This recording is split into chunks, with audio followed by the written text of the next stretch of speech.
masih ada rasa bangga nggak sih orang sama Indonesia?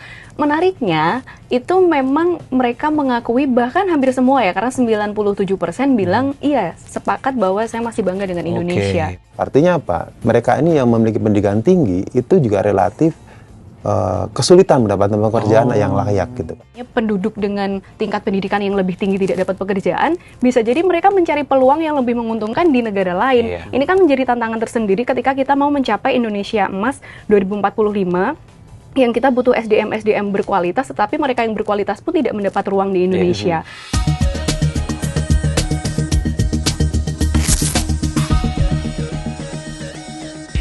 Ya, sahabat Kompas, kembali lagi di Bongkar Data bersama Harian Kompas dan juga Kompas.id.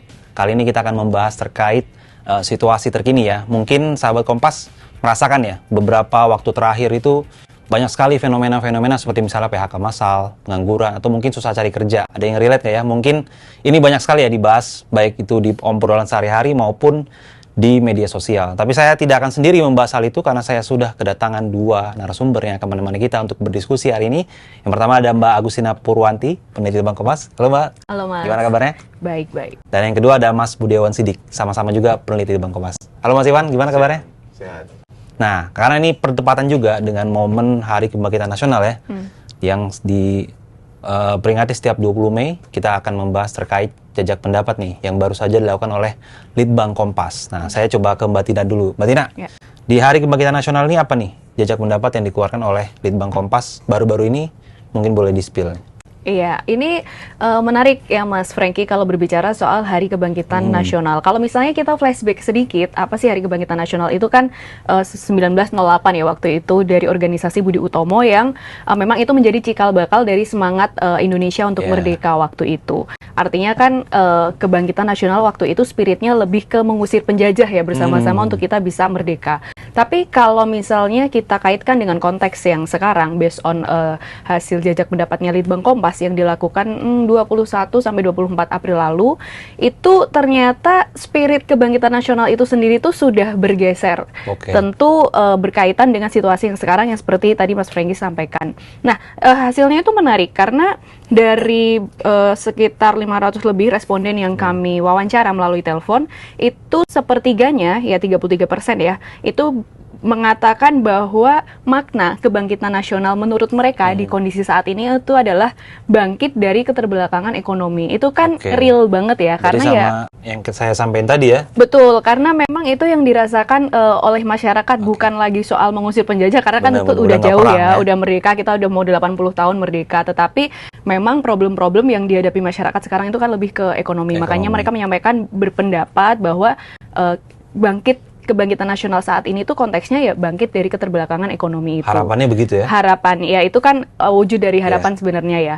Kemudian kalau sebagian lainnya sekitar 29% mereka bilang kebangkitan nasional dalam konteks saat ini adalah bangkit dari ketergantungan dengan bangsa lain. Ini juga real juga karena kalau kita melihat soal impor, kita kan masih tinggi ya dengan adanya kemudian media sosial yang justru membuat kita makin konsumtif dan konsumtifnya itu produk-produk yang lain. Meskipun memang ada beberapa bagian yang mereka menyatakan masih agak gelisah ya dengan situasi sosial kita yang memang di Indonesia ini kan beberapa misalnya kasus kekerasan dan sebagainya itu kan masih ada. Itu juga bagian dari harapan-harapan publik yang mereka memaknai kebangkitan nasional itu ya harusnya bangkit dari hal-hal itu. Tapi memang yang kami highlight adalah temuan dari kami yaitu tadi hal-hal ekonomi yang memang mendasar dan itu lekat ya kehidupan masing-masing masyarakat. Oke, sebelum lanjut saya mau ke Mas Iwan dulu. Mas Iwan, tadi kan ada sekitar sepertiga ya dari responden yang mengatakan kalau kita harus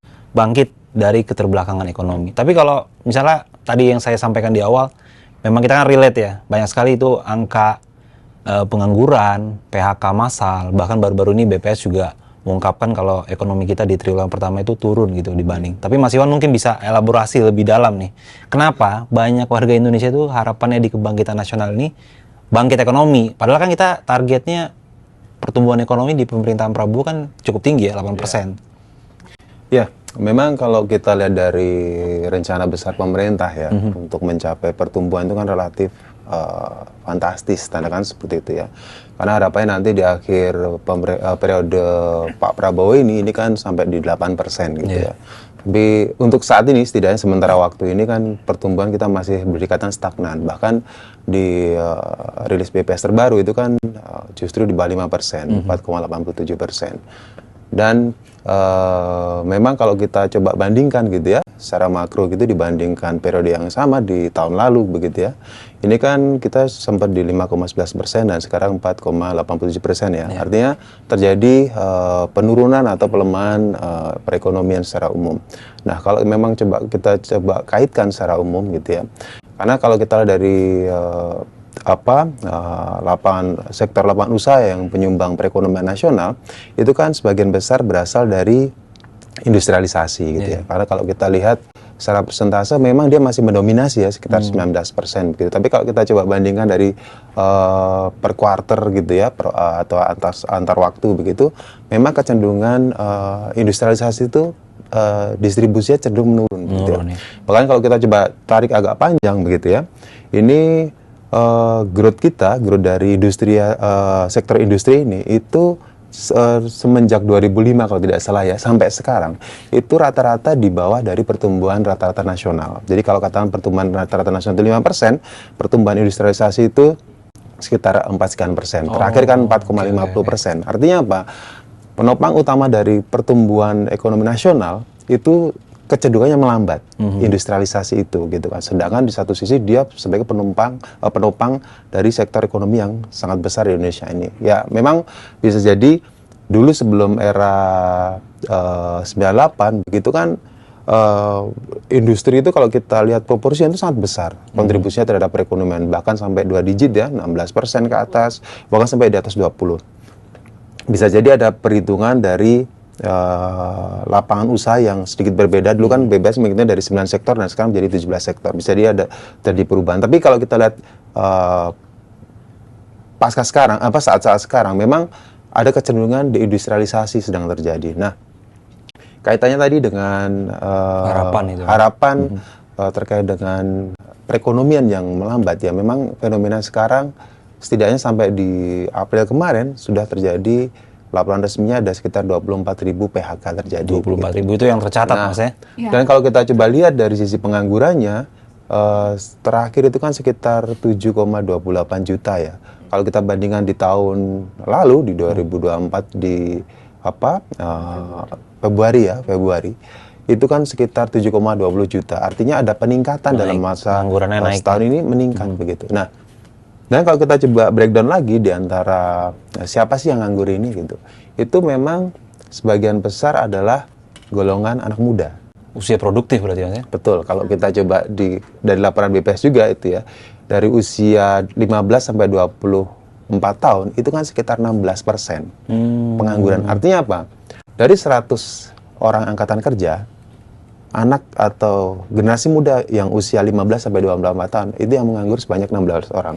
Banyak juga. Itu yang usia 25 sampai hampir 60 tahun itu sekitar 3 orang, di atas dari 60 itu sekitar 1 orang. Artinya apa? Generasi muda itu yang notabene usia produktif, dia justru mengalami tekanan ekonomi yang relatif tidak mudah, sulit mendapatkan pekerjaan. Jadi mungkin relate dengan disampaikan oleh kawan Tina tadi bahwa harapan untuk kebangkitan nasional ini ya, mendapatkan pekerjaan yang relatif layak begitu. Oke. Tapi Mbak Tina melihat fenomena ini nih dari tadi kan Mas Iwan sudah menyampaikan ya kalau memang ada sesuatu yang salah gitu.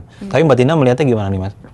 Terkait hal ini, maksudnya banyak PHK dan pengangguran ini ada kaitannya dengan mungkin faktor-faktor kebijakan pemerintah mungkin yang tidak tepat atau mungkin karena memang kita, kalau tidak salah kan beberapa tahun lalu kita sempat deflasi dan lain-lain ya. Iya, kalau ini tuh sebenarnya kita melihat situasi yang sekarang ini kompleks ya. Karena memang secara internal kita juga mungkin ada problem tadi misalnya Mas Iwan sampaikan soal PHK di bidang industri. Apalagi industri tadi juga sudah disampaikan itu salah satu penyokong utama ekonomi kita karena hampir 1/5 ya berarti dikatakan ekonomi kita itu dari industri. Tapi kalau kita mau melihat sebenarnya bukan hanya sisi internal kita ya. Karena kita melihat kan sama-sama kemarin setelah rame-rame soal tarif resiprokal, secara global kondisi ekonomi itu memang sedang tidak baik-baik saja berarti nggak gitu. cuma di Indonesia sebenarnya. Ya betul, sebenarnya memang tidak hanya di Indonesia karena negara-negara lain pun mengalami problem-problem serupa gitu. Jadi antara internal kemudian eksternal, domestik dan global itu kita sama-sama dapat tekanan di situ sehingga menjadi lebih berat. Kebetulan kalau misalnya situasi kita sekarang ya berkaitan dengan pemerintah kan sedang masa transisi juga, mungkin pemerintah juga butuh penyesuaian untuk kebijakan-kebijakan itu sendiri. Jadi kompleks problemnya Mas kalau menurut kami. Nah, kalau dari jajak pendapat lainnya Mbak Tina, ada hal-hal menarik lainnya nggak yang mungkin bisa kita lihat nih dari kira-kira ya harapan-harapan yang masih terkait dengan hal ini? Kalau temuan lainnya adalah ketika kami melihat dari jajak pendapat ini kan tadi makna dari kebangkitan nasional itu kan wujud juga dari harapan masyarakat yang tadi bangkit dari ekonomi. Nah, tapi masyarakat juga melihat mereka punya harapan yang kuat soal kebangkitan nasional sekarang, tapi mereka juga melihat bahwa tantangannya itu juga ada dan lumayan banyak begitu ya, karena tadi situasinya juga kompleks. Tapi yang menarik yang kami lihat adalah salah satu yang paling disorot oleh publik dari jajak pendapat itu adalah tingginya korupsi. Ini marak banget ya. Iya, sekitar separuh dari responden jajak pendapat itu menyampaikan apa sih sebenarnya tantangan dari Indonesia untuk mencapai kebangkitan nasional yang mereka harapkan itu. Ya karena kita tahu ya sekarang ini kan banyak kasus-kasus entah itu di pemerintah pusat, bahkan di pemerintah daerah level provinsi atau mungkin kabupaten BUMN itu BUMN juga itu kan tingkat korupsi itu masih tinggi. Memang kalau dilihat dari indeks perspektif korupsi kita itu kan sudah menaik ya angkanya dari 34 dari 100 ke 37 dari 100. Artinya kan ada peningkatan, tetapi kita itu masih di bawah rata-rata global yang di angka 44. Artinya kan memang tingkat korupsi kita itu masih sangat mengkhawatirkan. Itu pun hal-hal yang mungkin kita baca di berita keseharian itu yang terungkap seperti tadi yang Mas Franky sampaikan ya. Mungkin ada yang belum diungkap nah, atau belum terungkap. Betul, itu yang memunculkan kekhawatiran dari publik itu sendiri bahwa mereka merasa semangat untuk bangkit di situasi sekarang itu ada tantangannya itu gitu. Dan kalau tadi hal menarik lainnya yang kami lihat dari hasil jejak pendapat kami adalah situasi ini meskipun tersemat harapan-harapan dari yang disampaikan publik itu, ternyata juga mereka menganggap kan sempet tuh beberapa bulan lalu ada tagar kabur aja dulu. Nah itu juga direspon itu direspon juga oleh publik bahwa sebagian dari hasil jajak pendapat kami sekitar 40% itu mereka menyatakan sepakat dengan hal itu, hampir separuh lah itu bilang sepakat dengan tagline kabur aja dulu itu karena melihat situasi yang sangat kompleks sekarang ini. Iya begitu. Aku ke Mas Iwan. Mas, tadi kan Mas Iwan sempat ngomong kalau industri kita mengalami penurunan ya dari tahun ke tahun. Apakah ini terkait juga nih Mas dengan tingginya mungkin kasus korupsi sesuai tadi yang dibilang ada hambatan kalau korupsi itu jadi menghambat. Mas Iwan ngelihatnya gimana nih Mas? Iya, korupsi itu kan sesuatu yang boleh dikatakan lintas sektoral ya. Artinya kita tidak bisa melihat dari sisi terkait dengan penurunan ekonomi, industri dan seterusnya. Artinya banyak hal yang memungkinkan itu menjadi sesuatu yang maladministrasi lah, karena seperti itu ya, yang akhirnya memicu terjadinya tindak pidana korupsi. Nah, kalau terkait dengan industri ya seperti kita lihat kemarin begitu ya, sempat ramai juga di media sosial terkait dengan sebuah institusi usaha yang berusaha membangun industri atau investasi industri, mereka mendapat tekanan dari pihak masyarakat setempat atau organisasi masyarakat tertentu yang meminta sejumlah kutipan. Ini kan bisa jadi muncul karena ketidaktegasan aparat keamanan atau hukum dalam menindak mereka ini. Nah, itu kan muncul pertanyaan lagi loh, kenapa mereka menjadi tidak tegas? Nah, ini kan bisa jadi berhubungan dengan hal-hal lain yang membuat semacam siklus yang tidak sehat dari sistem industri itu sendiri. Nah, akhirnya membuat semacam perilaku yang tidak baik dalam proses ekonomi itu sendiri.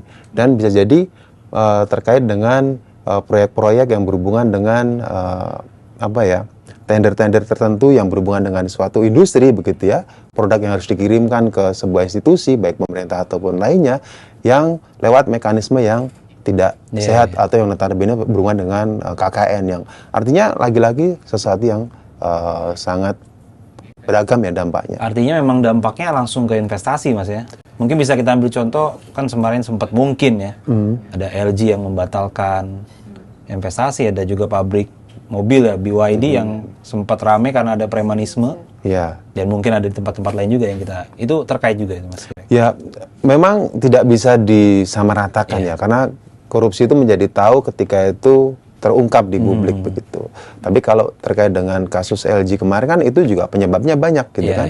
Karena selain juga peluang investasi yang mungkin melihat pasar di Indonesia yang mungkin sedikit berbeda modelnya, apalagi ada investasi yang besar juga dari China yang masuk ke Indonesia terkait dengan kendaraan listrik, ini menjadi sesuatu yang mungkin harus dievaluasi lagi oleh LG, dan lebih baik untuk sementara LG berpindah ke negara lain atau ke sektor industri lain di Indonesia yang tidak terkait langsung dengan kendaraan listrik, karena ada investor lain yang relatif besar dan mumpuni di sektor itu di Indonesia. Katakan ini Cina begitu. Menarik sebenarnya. Tapi saya mau coba ke Mbak Tina lagi terkait ini, Mbak. Tadi kan sempat kita bahas soal kabur aja dulu ya.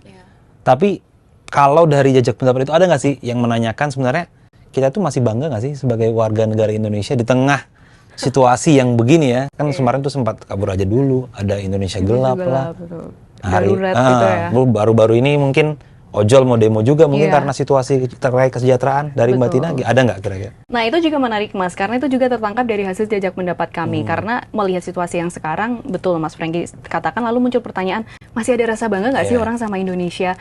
Menariknya, itu memang mereka mengakui, bahkan hampir semua ya, karena 97% bilang, iya sepakat bahwa saya masih bangga dengan Indonesia, menjadi warga negara Indonesia. Ini sesuatu yang artinya masih ada harapan ya di balik rasa bangga mereka itu. Tapi kalau kita kulik lagi, ketika ditanyakan kenapa kamu bangga menjadi warga Indonesia, menjadi warga negara Indonesia, ternyata hal-hal yang lebih sosial ya yang membuat mereka itu bangga menjadi warga Indonesia, terutama karena kohesi sosial kita itu masih cukup kuat, terlepas tadi ada beberapa kejadian-kejadian misalnya seperti kekerasan dan sebagainya. Terus yang apa sih yang membuat publik lainnya itu bangga menjadi warga Indonesia itu karena memang kekayaan alam kita, hal-hal yang memang lebih ke hal-hal yang alam seperti itu, kekayaan alam itu yang membuat masyarakat Indonesia itu dari publik jajak pendapat kami itu menyatakan puas, tapi kita tidak menangkap bahwa ada hal-hal yang ekonomis tadi. Jadi memang secara real, kondisi real mereka merasakan ada kegelisahan tadi lewat harapan-harapan pemaknaan kebangkitan nasional, tetapi ya itu rasa bangga masih yang menurut kami, kalau pandangan kami ini sebenarnya menjadi tantangan juga ya untuk pemerintah menjaga rasa bangga itu tetap ada di balik berbagai hal-hal yang kompleks yang terjadi sekarang ini, Mas Franky. Berarti lebih ke sifat karakter orang Indonesia. Betul. Bukan ke misalnya bangga kenapa karena ya upahnya layak gitu. Itu jauh. Ada menarik tuh tadi yang terkait dengan kabur aja dulu dan upah yang tadi layak gitu. Ini kalau kita coba melihat gitu ya, karena kalau kita lihat dari persentase dari sebuah pengangguran begitu ya, ini memang sebagian besar masih didominasi oleh pendidikan menengah ke bawah begitu ya. Tapi ada yang menarik dari pendidikan menengah ke bawah itu apa Mas? Pendidikan dari level SMA ke lebih bawah, SMP dan SD begitu ya. Tapi di data yang terbaru itu untuk pendidikan tinggi level sarjana ke atas itu kan meningkat dibanding periode tahun lalu. Artinya apa? Mereka ini yang memiliki pendidikan tinggi itu juga relatif kesulitan mendapatkan pekerjaan yang layak gitu kan. Dan kalau coba kita lihat lagi dari sisi upah tadi yang sempat disebutkan, memang kalau dari data Sakernas yang terbaru itu kan upah rata-rata di Indonesia itu kan 3,09 juta, ya sekitar 3 juta lah kan seperti itu. Itu hampir semua lapangan usaha itu sudah atau rata-rata sudah senilai itu. Tapi ada sejumlah lapangan pekerjaan yang memang masih relatif rendah di bawah 3 juta itu. Di antaranya di sektor perdagangan, pertanian, dan bahkan pendidikan. Coba kalau kawan-kawan mungkin audiens pernah di lingkungan sekitarnya ya, banyak teman-teman kita yang mungkin menjadi guru SD, guru TK, atau bahkan guru yang mungkin di sebuah yayasan swasta mungkin begitu yang relatif punya nama begitu ya. Coba kita tanya dari sisi penghasilannya. Bahkan ada sebagian teman yang dia sebagai seorang guru SD dan dia sudah memiliki pendidikan tinggi ya, level sarjana begitu, tingkat penghasilannya di wilayah Jabodetabek ini nggak lebih dari 500.000. Itu Jabodetabek ya? Iya, bisa dibayangkan betapa relatif kecilnya tingkat penghasilan mereka untuk mencerdaskan anak bangsa. Jadi hal-hal semacam ini yang akhirnya menimbulkan sebuah pertanyaan besar, kebangkitan nasional yang kita harapkan itu seperti apa. Nah ini harusnya kita jawab bersama dan mencari solusi yang lebih tepat untuk itu semua. Dan ini juga lagi dibahas sebenarnya sama teman-teman tim investigasi dan juga data ya. Betul. Terkait gaji dosen. Ternyata kan memang sangat. Tapi kalau lengkapnya bisa dibaca mungkin di Kompas ID. Tapi tadi sedikit menyambung yang Mas Iwan sampaikan itu. Mungkin apa dengan level pendidikan yang tinggi, kemudian mereka penganggurannya lebih tinggi juga, meningkat. Itu akhirnya mungkin berimplikasi kepada struktur tenaga kerja kita ya Mas ya, yang sekarang itu lebih gemuk ke informal. Ya karena memang mencari pekerjaan-pekerjaan yang sifatnya formal, even untuk mereka yang tingkat pendidikannya lebih tinggi ya, dari lulusan perguruan tinggi itu sulit, sehingga larilah ke pekerjaan-pekerjaan informal itu, yang tadi akhirnya tingkat upahnya pun juga tidak seperti yang diharapkan ya kalau di sektor-sektor yang informal itu. Jadi memang kondisinya sangat kompleks begitu. Dan akhirnya memang dari data juga menunjukkan bahwa pekerja di sektor informal semakin meningkat, begitu kan? Dan ini menjadi tantangan yang relatif berat bagi kelompok ekonomi menengah ya di Indonesia, yang diprediksi akan jumlahnya mengecil atau menurun begitu. Dan kelompok yang masuk kelompok rentan miskin semakin meningkat, karena dari data tahun 2003-2024 itu ada kecenderungan kelompok yang rentan miskin itu semakin meningkat. Dan kalau kita lihat dari secara spesifik datanya, itu kelompok usia milenial, Gen Z, dan Alpha itu semakin mendominasi. Artinya generasi muda ini yang terancam dari sisi perekonomian semakin meningkat. Nah, ke Mas Iwan. Mas Iwan, dampaknya apa nih Mas? Jangka panjang mungkin bisa kita lihat ya. Ini kan generasi muda yang harusnya produktif. Dia saat ini ya mungkin sedang membangun. Mungkin cita-cita kita 2045 Indonesia emas gitu kan. Tapi dengan ini, kondisi seperti ini, bahkan yang lulusan S1 ke atas itu juga sulit. Kira-kira ke depannya akan gimana Mas? Kalau terus dibiarkan hal ini terjadi? Iya, kalau kita bicara kemungkinan tampaknya buruk. Cuman kalau kita sebagai anak bangsa, sebaiknya kita tidak berpikir begitu ya. Tetap menjadi sesuatu yang positif untuk melihat segala sesuatu, karena generasi itu lahir di suatu masa yang tentu saja banyak tantangan dan hambatan yang harus mereka lalui, dan mereka dipaksa atau mereka harus menghadapi itu semua agar mereka mampu melewati itu untuk survive begitu. Ya, tentunya ini menjadi PR bersama ya bagi stakeholder termasuk pemerintah dan semua pihak untuk memajukan ini semua gitu. Karena kalau kita berbicara terkait dengan Indonesia emas, pertumbuhan ekonomi tinggi, mau tidak mau itu adalah lapangan pekerjaan yang bisa mensejahterakan banyak pihak, baik itu pekerjaan formal ataupun informal begitu ya. Dan generasi muda sebagai tulang punggung utama dalam sebuah proses perekonomian yang harus dilibatkan. Setidaknya pemerintah dalam jangka pendek atau jangka menengah mampu menyerap investasi yang besar untuk membangun sebuah institusi usaha yang mampu menyerap lapangan pekerjaan. Mungkin dengan jumlah struktur penduduk Indonesia yang notabene itu adalah pendidikan menengah ke bawah begitu ya, setidaknya bisa menyediakan lapangan pekerjaan yang sifatnya padat karya, yang mampu menyerap tenaga kerja dalam jumlah banyak, tetapi di saat bersamaan juga menyiapkan usaha atau industri yang padat modal, yang dia menyediakan teknologi yang canggih, menyerap SDM-SDM yang memang unggulan berpendidikan tinggi.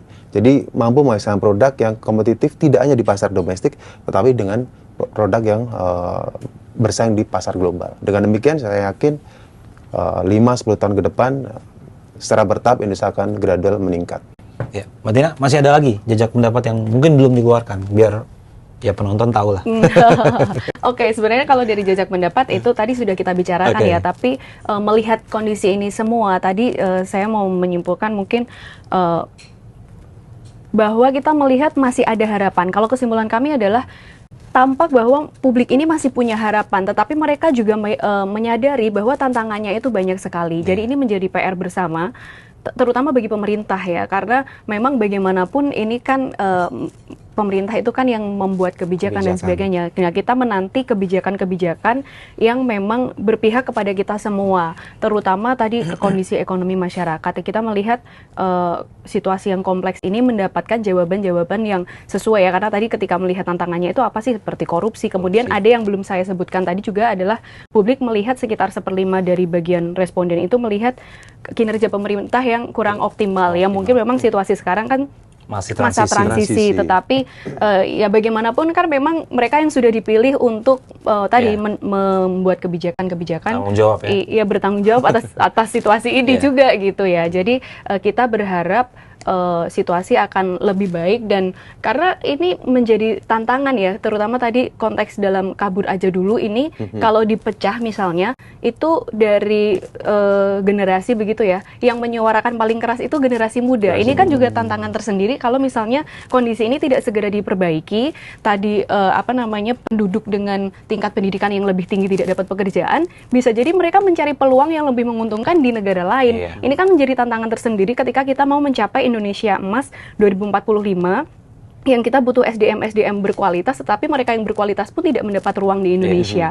Nah, itu kan nanti akan menimbulkan brain drain ya. Kita punya SDM yang terbaik, tetapi karena tidak mendapatkan kesempatan itu, sehingga mereka mencari peluang yang lebih baik. Itu kan menjadi tantangan tersendiri untuk kita bisa mencapai Indonesia Emas. Itu jangan sampai nanti narasi-narasi Indonesia cemas, Indonesia lemas itu yang lebih mendominasi. Kan tentu kita tidak berharap itu, meskipun memang kita sisi-sisi pesimisnya agak ada. Tetapi tadi kembali betul yang Mas Iwan sampaikan, bahwa optimisme itu tetap harus dipupuk.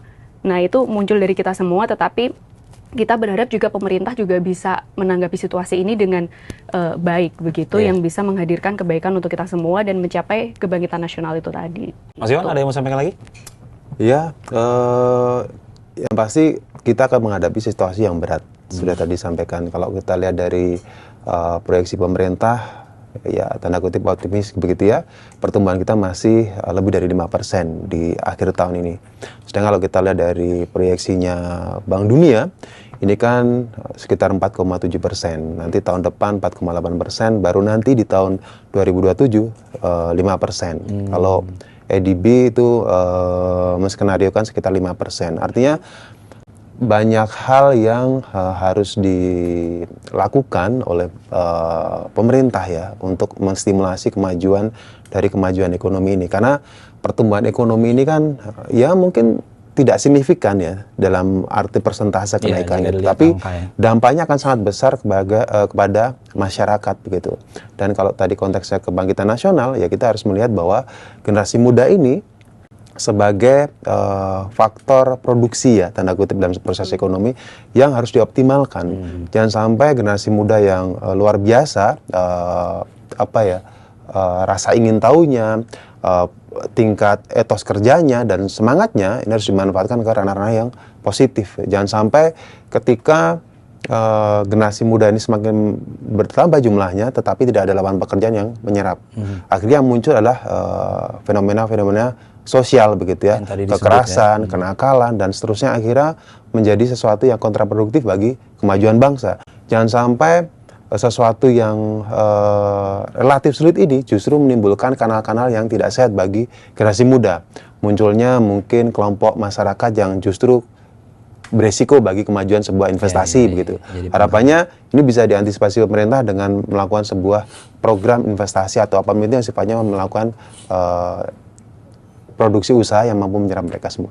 Gitu, Mas. PR-nya banyak. Ya, PR-nya banyak banget ya. Ya baik, terima kasih banyak Mas Iwan, Mbak Tina. Ya, sahabat Kompas, demikian perbincangan kita kali ini. Banyak sekali tadi yang dibahas ya, dari pengangguran, PHK, tapi masih ada harapan ya, karena dari hasil jajak pendapat menunjukkan ya mayoritas warga itu masih bangga jadi WNI, dan juga ada harapan-harapan resminya. Tapi untuk detail lengkapnya mungkin bisa disimak di tulisan-tulisannya hanya di Harian Kompas dan juga Kompas.id. Dan sampai jumpa di episode Bongkar Data selanjutnya. Salam. Terima kasih.